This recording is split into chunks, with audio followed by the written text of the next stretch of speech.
Resulta muy pertinente tener espacios donde podemos tocar de manera diferenciada, podríamos decir así, ciertos temas que tienen que ver con nuestra realidad, con nuestra actualidad, ¿sí? Y uno de ellos es la iglesia y la cultura. Y por eso quise también tener allí los apoyos visuales, solo para marcar unas ideas básicas que necesito que ustedes tengan en mente. Siempre me ha llamado mucho la atención la importancia de que el cristiano tenga una perspectiva clara de la situación en la que nos encontramos, ¿sí? Obviamente nosotros como creyentes podríamos pasar derecho, nacer, crecer, leer la Biblia, obedecer, y nos morimos y nos fuimos con el Señor. Y no está mal, ¿cierto? Pero cuando un cristiano no solamente se planta desde la realidad de hacer la voluntad de Dios, sino que también tiene como propósito entender el mundo en el que está, tiene la posibilidad de impactar la situación, el momento, la sociedad y las circunstancias en las que se encuentra, ¿sí? Ahora, yo recuerdo cuando montábamos este cartel acá y David estaba haciendo su estudio acerca de un poco de la historia de la iglesia.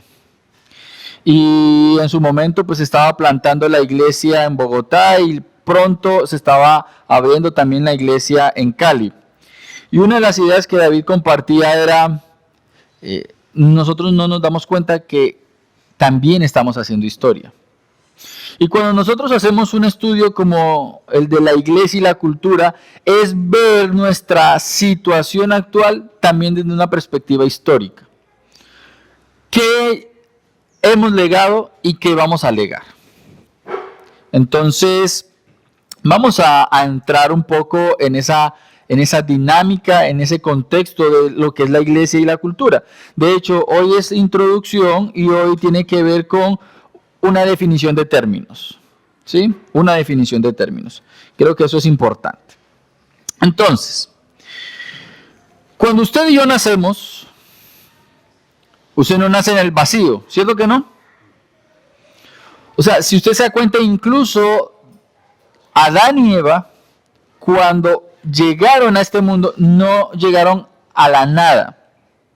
Ellos llegaron ya a un lugar dispuesto para que ellos hicieran ciertas tareas. Nadie llega en el vacío. Todos llegamos en un contexto cultural, todos llegamos en un contexto condicionado. Y eso es algo importante que usted y yo debemos entender. Todo ser humano, cuando aparece en el mundo, ya tiene una condición predispuesta en su existencia. Y eso no puede ser pasado por alto. El problema está en que muchas veces no nos pensamos desde esa perspectiva, ¿sí? Las cosas están dadas y de alguna manera las cosas están dadas y las personas también responden a su entorno. Y hay algo importante que debemos tener claro y es que este hecho cobra especial relevancia para aquellos que profesan la fe cristiana. Es una realidad que todo ser humano cuando nace en un contexto, pero ahora cuando somos cristianos, no solamente eso es realidad para nosotros, sino que nos encontramos inmersos en una sociedad cuyos valores a menudo entran en conflicto con los principios establecidos por las Escrituras. Cuando usted y yo nacemos, normalmente lo más común es que nuestros gobernantes no son piadosos. La educación que se recibe no es basada en las Escrituras. El negocio, el comercio y todo lo que sucede alrededor no necesariamente está inundado por la piedad y la moral cristiana, sino todo lo contrario. ¿Sí? Entonces, para el cristiano, el hecho de saberse en un lugar particular y saber que todo lo que está a su alrededor es contrario a lo que piensa o cree es importante. Ahora, no solamente es tener esa realidad, ¿sí?, sino saber que eso trae unos retos para nuestra fe y para nuestra moral. Cuando usted y yo aparecemos en el mundo, aparecemos ante una situación que nos reta.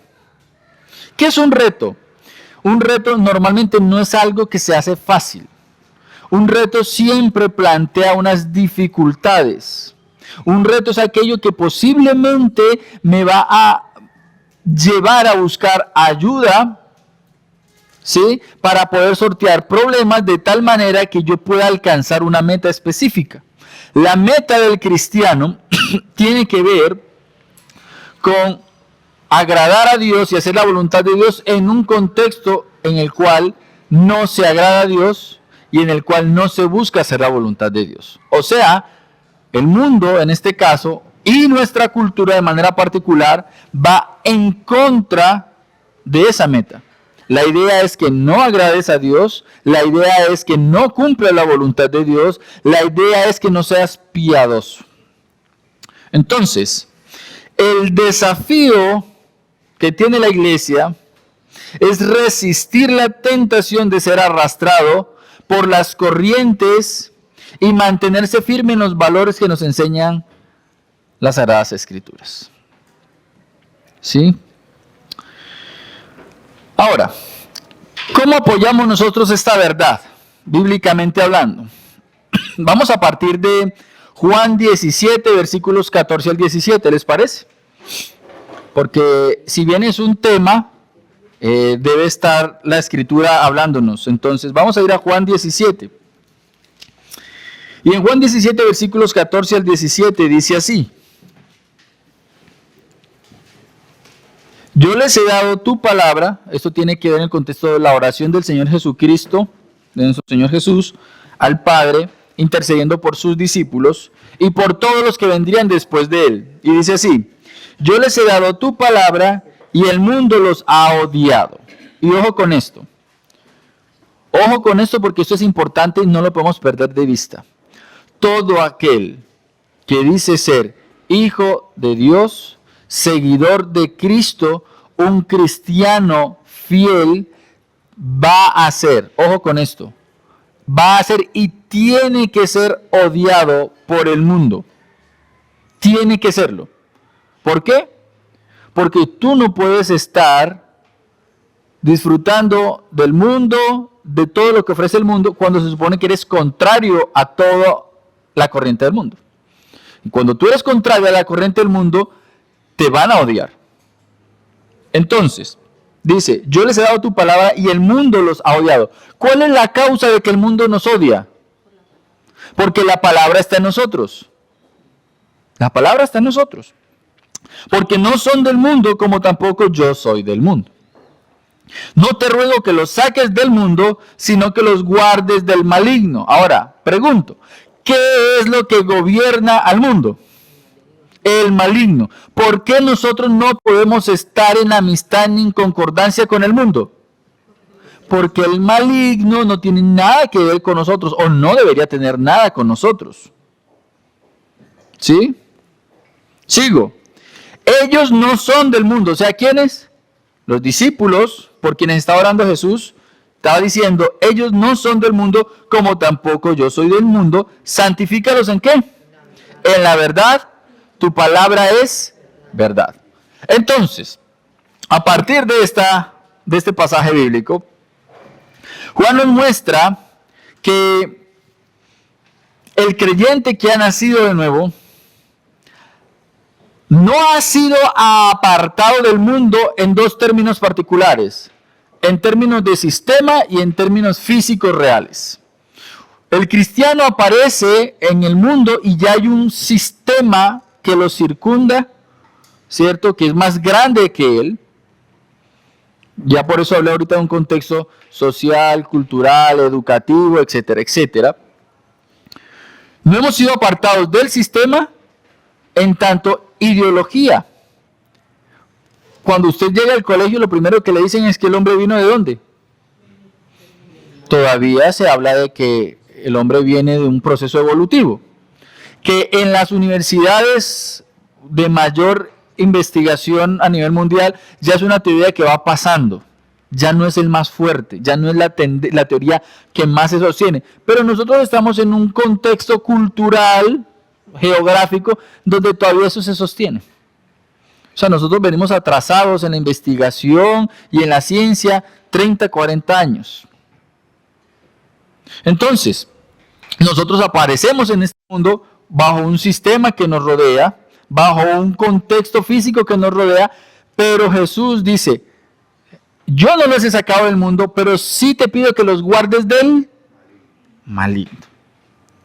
Nosotros debemos tener muy claro, mis queridos hermanos, que usted y yo, cuando nacemos de nuevo y recibimos una nueva mente, de una vez entres en un contexto de guerra. De una vez. Una guerra. ¿Y en qué consiste esa guerra? ¿Quién va a dominar tu mente? ¿Estamos ahí? Y yo les planteo esa pregunta a ustedes. ¿Quién está dominando su mente? Recuerden que Jesús ora al Padre, según Juan 17, diciéndole, les he dado ¿qué? Tu palabra, guárdalos del maligno, porque están en el mundo, pero no son del mundo. El problema que nosotros tenemos es que no tenemos herramientas para responder a las situaciones que el mundo nos plantea, porque el primer lugar al que nosotros deberíamos acudir sería la Escritura para responder a cualquier situación, y no necesariamente lo hacemos. Lo que normalmente hacemos es plantearnos desde nuestro prejuicio. Ahora, yo le voy a decir, la Biblia no dice cómo te tienes que vestir, qué ropa te tienes que poner. La Biblia lo que sí dice es que cuando un hombre se viste se debe vestir y se debe ver como un hombre. Y una mujer cuando se viste se debe vestir como una mujer y debe ser claro que es una mujer. Y mi contexto actual me dice que hoy por hoy se quiere eliminar cualquier estereotipo de tal manera que un hombre no parezca hombre y una mujer no parezca mujer. Borrar esa distinción. Nuestra sociedad nos está planteando una dificultad. Se están desdibujando aquello que Dios había hecho claro. Y eso no solamente es en el terreno de la sexualidad, eso es en el terreno moral, eso es en el terreno cultural, eso es en todo tipo de terreno, y todo eso hace parte de un problema cultural. Pero ¿a dónde y cuál fue el punto que ataqué? El problema principalmente no está en la cultura, el problema no está en la sociedad, el problema está en nosotros, que no sabemos cómo responder, no sabemos a dónde acudir a buscar una respuesta a estos problemas. Ahí es donde está el problema.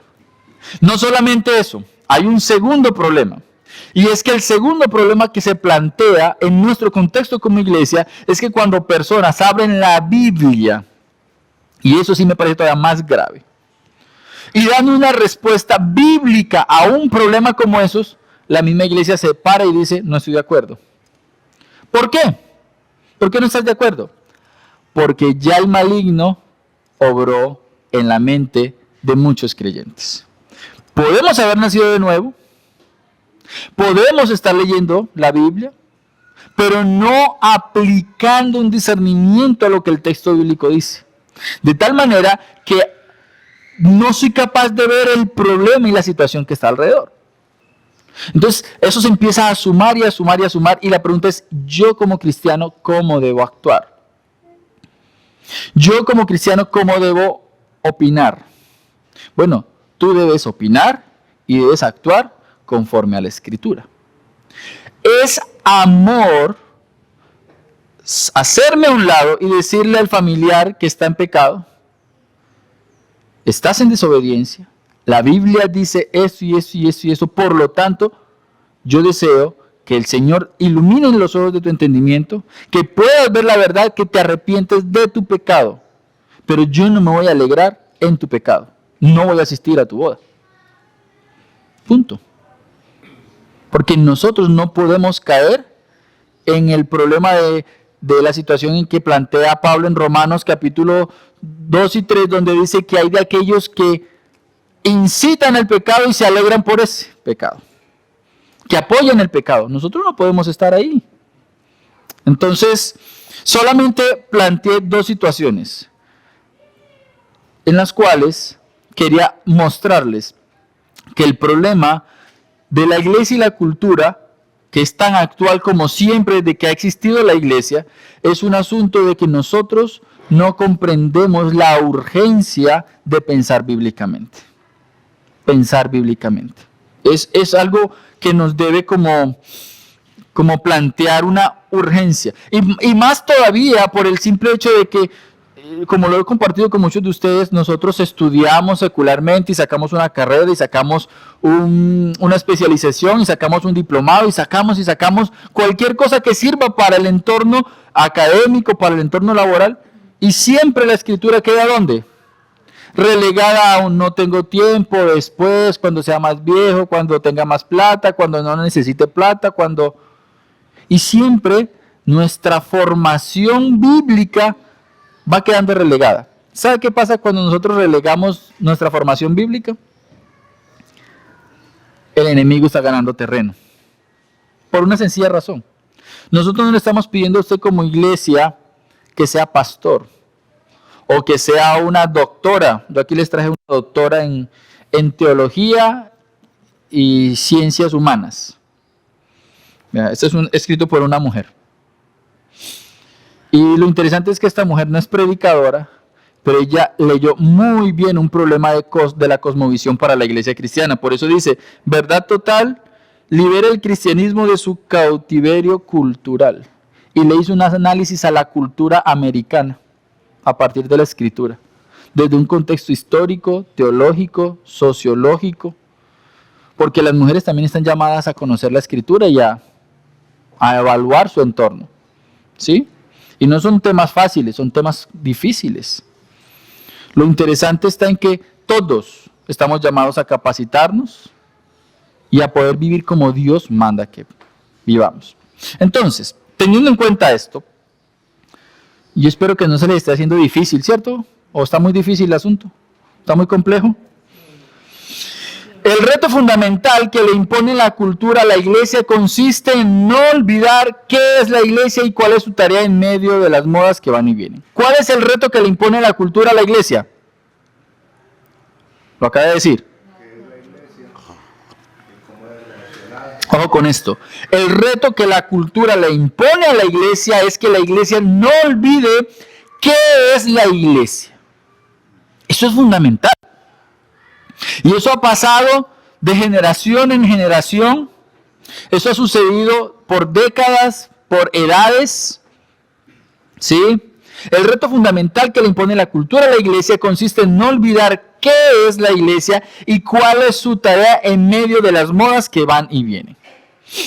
Cada vez que la iglesia ha olvidado qué es, ha perdido una batalla cultural. Ha perdido una batalla cultural. Porque muchas veces entramos en la dinámica de que se cree que la iglesia tiene que actualizarse.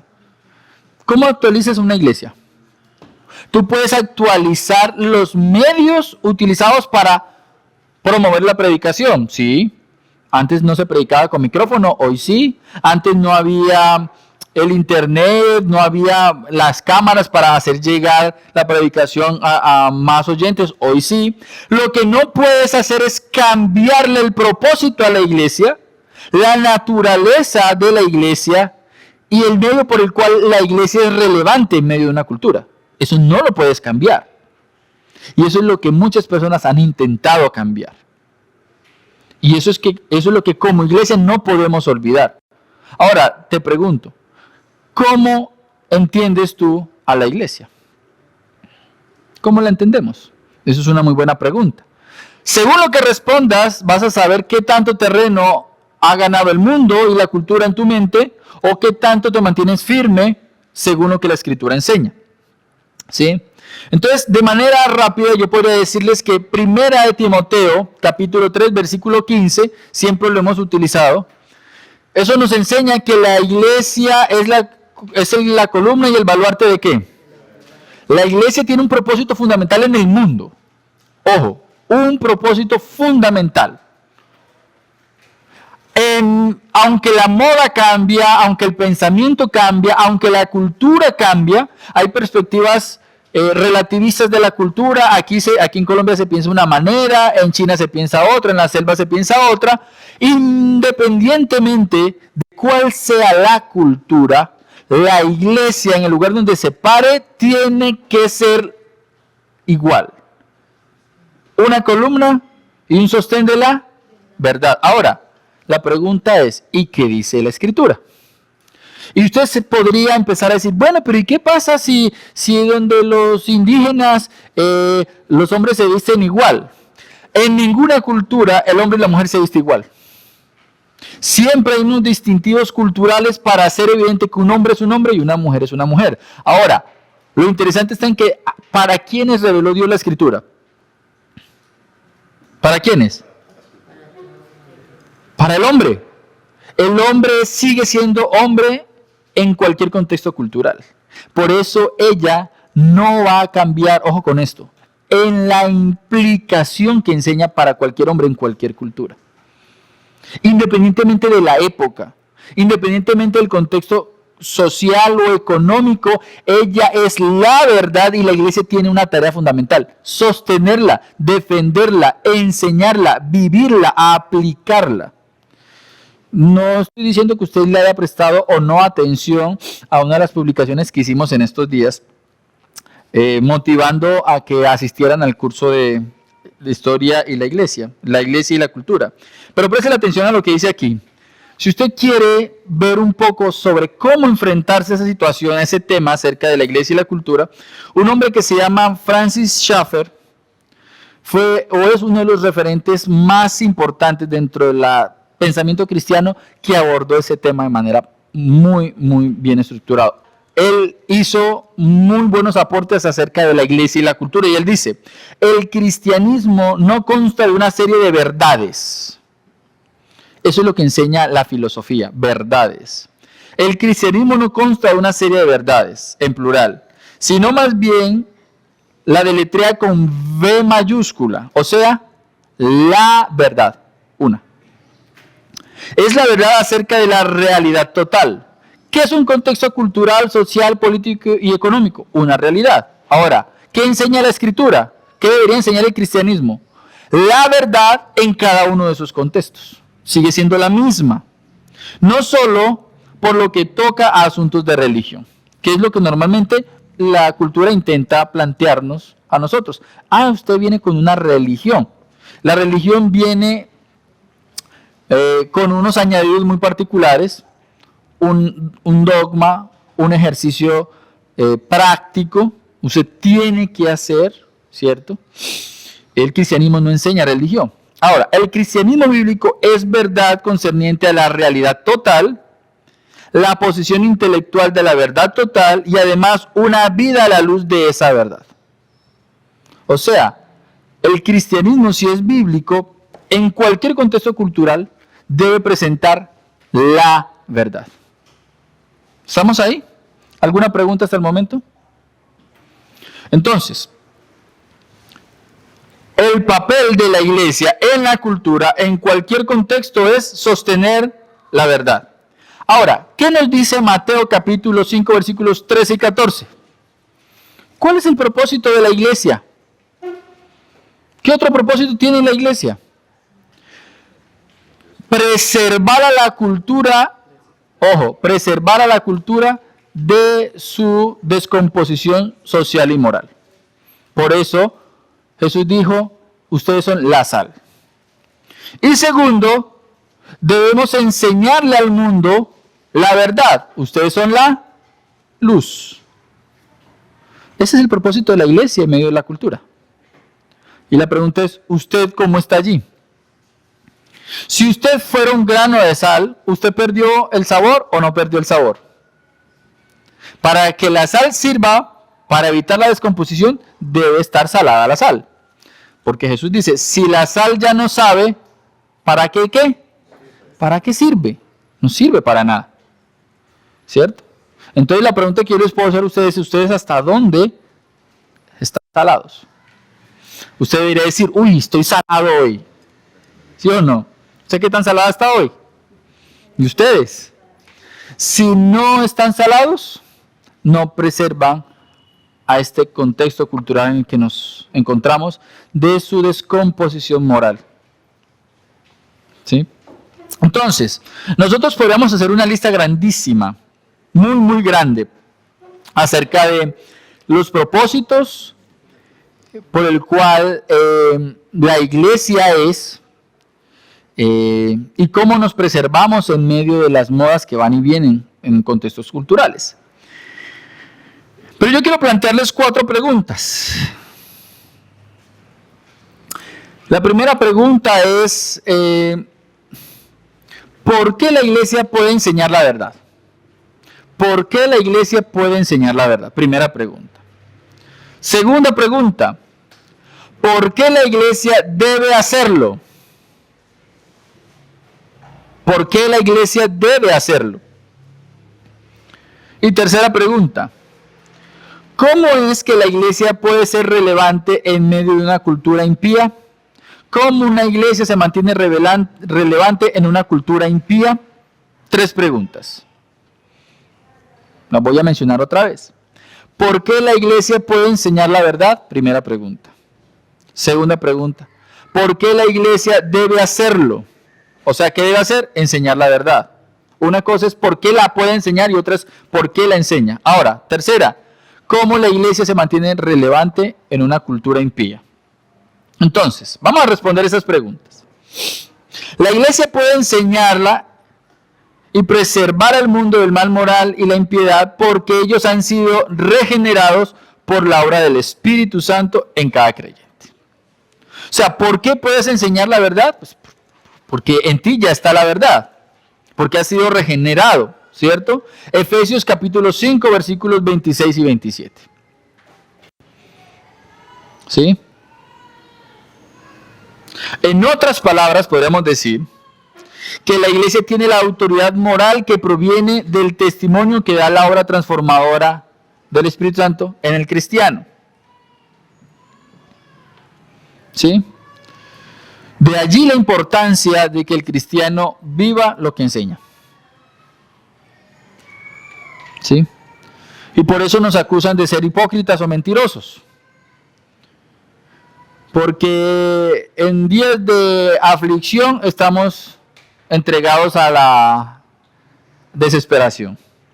Porque en días de plantear un carácter fuerte, si dijiste sí, sí, no, no, en momentos donde tú ves que la situación como que no te fue tan bien, cambias de parecer y entonces te planteas como un mentiroso.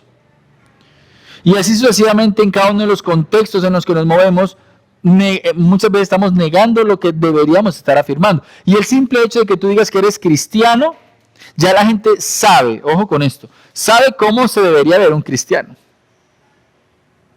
Porque las personas de manera natural, podría decir yo, en nuestro contexto cultural, saben cómo obraba Jesús.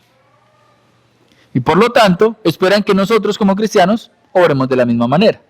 Entonces, la iglesia puede enseñar la verdad porque tiene autoridad moral, porque Cristo ha transformado nuestras vidas por medio de la obra del Espíritu Santo. Ahora, ¿por qué la iglesia debe hacerlo? ¿Por qué la iglesia debe enseñar la verdad? ¿Por qué? Porque la iglesia ha recibido esta ordenanza. Mateo 28, versículos 19 y 20, el Señor Jesús le dijo a sus discípulos y de manera extendida a toda la iglesia, id y haced discípulos. ¿Enseñando qué? Lo que han recibido. De hecho, en Juan 17, precisamente, la ordenanza que Jesús le da en oración a sus discípulos es, ustedes están limpios y ahora ustedes pueden ir y predicar. ¿Cierto? Entonces, ¿por qué lo debe hacer? Porque es una ordenanza para la iglesia. Y ahora, ¿cómo es que la iglesia puede ser relevante en medio de una cultura impía? ¿Cómo? ¿Camuflándonos en la cultura? adoptando los medios de la cultura, el pensamiento de la cultura. Ustedes sabían que muchas de nuestras respuestas hoy por hoy, aunque usted no haya estudiado filosofía y posmodernidad, nuestras respuestas son tal cual como lo plantea la filosofía de la modernidad, de la posmodernidad. Y la posmodernidad consiste en hacer de la razón y de las emociones un lugar inestable, de tal manera que la razón y la emoción puede que influya en nuestra forma de ser, pero yo tomo y leo las cosas desde mi mundo, desde el yo que está destruido, digámoslo filosóficamente hablando. O sea, usted es su circunstancia. Independientemente como usted resuelva el asunto, no hay problema. Estamos en un relativismo total. Eso no es lo que dice la Escritura. Pero si usted se da cuenta, muchas veces nosotros respondemos de esa manera ante las situaciones, ante los problemas. Incluso si usted intenta preguntarse quién soy, muchas veces nosotros no tenemos respuesta para eso. Estamos invadidos por el pensamiento posmoderno. Eso es peligroso. ¿Cómo puedo ser relevante en una cultura impía? Es la pregunta. ¿Cómo puedo ser relevante en una cultura impía? Cuando el evangelio es tu lenguaje. Cuando el evangelio es tu mensaje. Cuando el evangelio es tu vida. Por eso, el apóstol Pablo, cuando va a presentar todo este asunto del evangelio en Romanos, él empieza diciendo: no me avergüenzo del evangelio. ¿El evangelio es qué? Poder de Dios. Y si el evangelio está en mis labios, entonces yo puedo cumplir la misión que ha sido encomendada. Ahí está.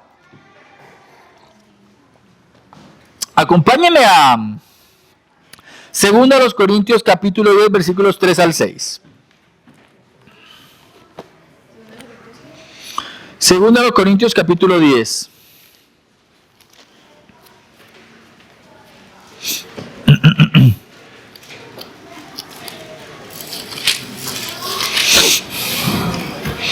Versículos 3 al 6, y dice así: pues aunque andamos en la carne, no luchamos según la carne. Ojo, carne no siempre significa pecado, carne significa cuerpo, carne significa estar en este mundo. Y Pablo dice: pues aunque andamos en la carne, no luchamos según la carne. Porque las armas de nuestra contienda no son carnales, sino que poderosas en Dios para la destrucción de fortaleza. Ahora, ¿usted está armado para hacer frente a la contienda que tenemos? ¿Para destruir fortalezas? Y sigue diciendo: destruyendo especulaciones y todo razonamiento altivo que se levante contra el conocimiento de Dios, poniendo todo pensamiento en cautiverio a la obediencia ¿de quién? De Cristo. Y estando preparados, ¿para qué? Para castigar toda desobediencia cuando vuestra obediencia sea completa. Y yo les puedo preguntar a ustedes: ¿cómo es que la iglesia es relevante en medio de una cultura impía?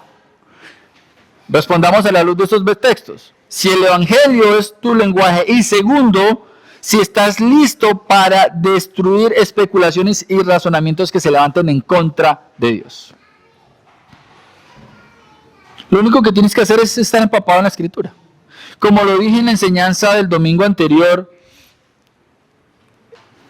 cuando tú tienes un tema que te llame la atención, sea el que sea, uno, ve en oración a Dios, pero busca información acerca del tema, para que seas relevante, para que tengas algo para aportar a tu cultura desde la Escritura, pero vea la Escritura, estúdialo. Vamos a terminar allí por hoy. Para la próxima semana vamos a definir términos. ¿Qué tenemos que entender por iglesia? ¿Qué tenemos que entender por cultura? ¿Qué podemos entender por cosmovisión y por filosofía?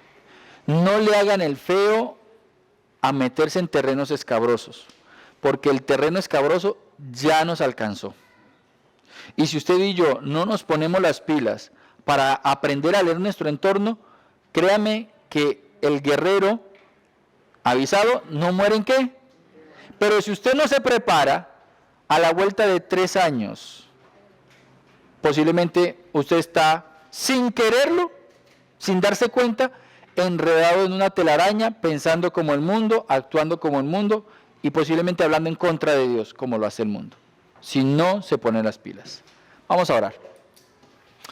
Gracias te damos, Señor, por el tiempo que nos has dado en esta mañana y te pido que